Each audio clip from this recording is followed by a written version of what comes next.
அமைதி அமைதி அமைதி அமைதிக்கெல்லாம் அமைதி. ஆடா என்னங்க லூஸ் மாதிரி பேசுகிறேன் அப்படின்னு நினைக்கிறீங்களா? கண்டிப்பாக இல்லைங்க. இன்றைக்கான டாபிக் வந்து அமைதி தாங்க. அமைதி, சைலன்ஸ், அதை கரெக்டாக யூஸ் பண்ண தெரிஞ்சா நீங்கள் தாங்க புத்திசாலித்தனம். ஆமாங்க, இன்றைக்கான டாபிக் உள்ளே போகலாமா? அதுக்கு முன்னாடி நான் புதுசாக யூடியூப் சேனல் ஆரம்பிச்சிருக்கேன். நண்பன் ராஜா 1 அப்படிங்கிற பேர். என்னோடய பேர் ராஜா. தமிழ் உறவுகளுக்கு வணக்கம். நீங்கள் எல்லாம் நல்லா இருப்பீங்கன்னு நான் நம்புகிறேன். உங்களுக்காண்டி நான் ஆண்டவனை பிரார்த்திச்சுக்கிறேன். அப்புறம் இன்றைக்கான டாபிக் என்னென்னா அமைதி. ஓகே, இதை தான் 3 தடவை சொல்லிட்டேடா, கொஞ்சம் புதுசுங்க, கொஞ்சம் அட்ஜஸ்ட் பண்ணிக்கோங்க.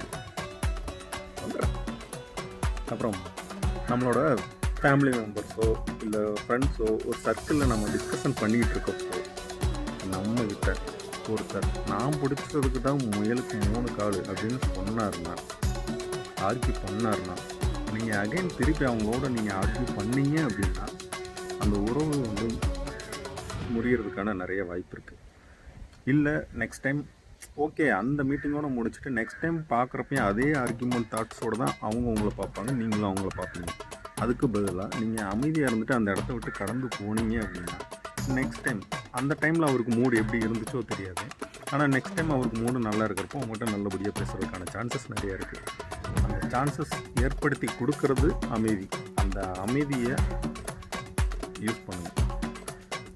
அப்படி நீங்கள் யூஸ் பண்ணல அப்படின்னா நெக்ஸ்ட் டைம் அதே ஆர்கியூமெண்ட்டோடு பேச பேச அந்த உறவு மேலும் மேலும் கசப்பாக தான் போகுமே தவிர என்றைக்குமே அது திரும்பி கொண்டாது.